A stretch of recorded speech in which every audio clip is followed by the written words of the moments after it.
my good friend and somebody who I love very much, Scott Horton, who's over at antiwar.com, and he's written a couple great books on the terror wars.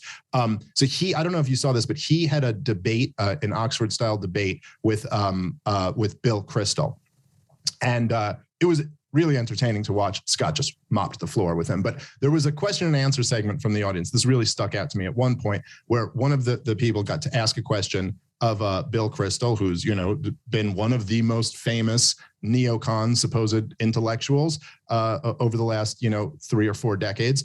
And he asked him, since he's a supporter of, military interventionism and regime change wars and all this, and he said, what would you say was the last American military intervention that was successful? And Bill Kristol paused for a moment, and then he said, Kosovo.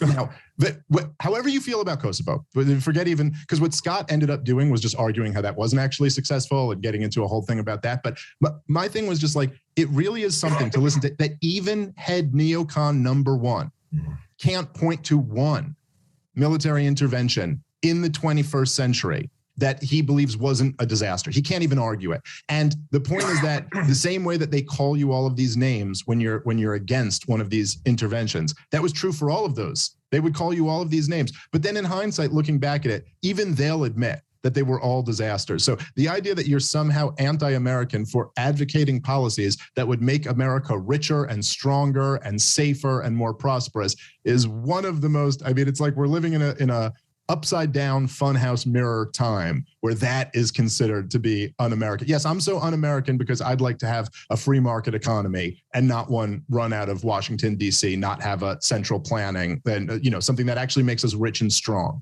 That's how much I hate the country. Well, the sad part is, and Scott can certainly tell you this, Bill Kristol's donors have very deep pockets. Yeah. And in Washington, donors count, voters don't.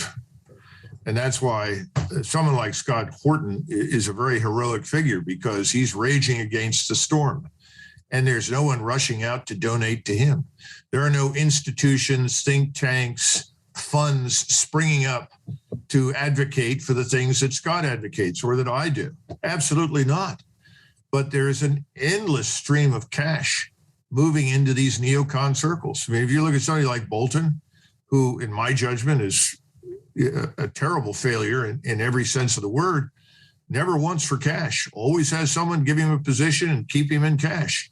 He's rolled out repeatedly as a weapon to use against those of us who advocate no war or staying home, or a true strategy that is designed to protect our real strategic interests as opposed to the imaginary ones who don't want to die in endless crusades for democracy that are always fraudulent nonsense. And that's what's happening right now in Ukraine, unfortunately. We're involving ourselves for reasons that sound great in theory, but in practice are disastrous.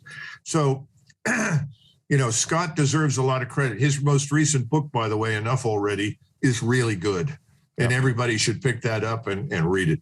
Yep, it's right here behind me. It's phenomenal. If you want to understand what's been going on in the terror wars, that's if you were looking for one thing to pick up to get started, that would be the number one book that I would recommend. All right, well, thank you so much for taking the time today. I really enjoyed it. I hope we get to do it again sometime. And thank you for telling the American people the truth. Keep it up.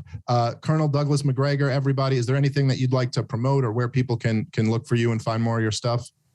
Well, look, for those who may want to understand military affairs and where things have been going now for the last 25, 30, 40 years, they might want to look at my most recent book, Margin of Victory. They would find the examples in that book. I look at 5 battles over the 20th century, and then I try to look at what the future holds.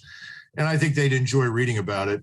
It would help them to understand what is being discussed, because remember, nobody spends more money on defense than we do. And nobody gets less for their money. Yeah, that's for sure. All right. Well, thank you very much, sir. And thank you to everybody for listening. See you next time.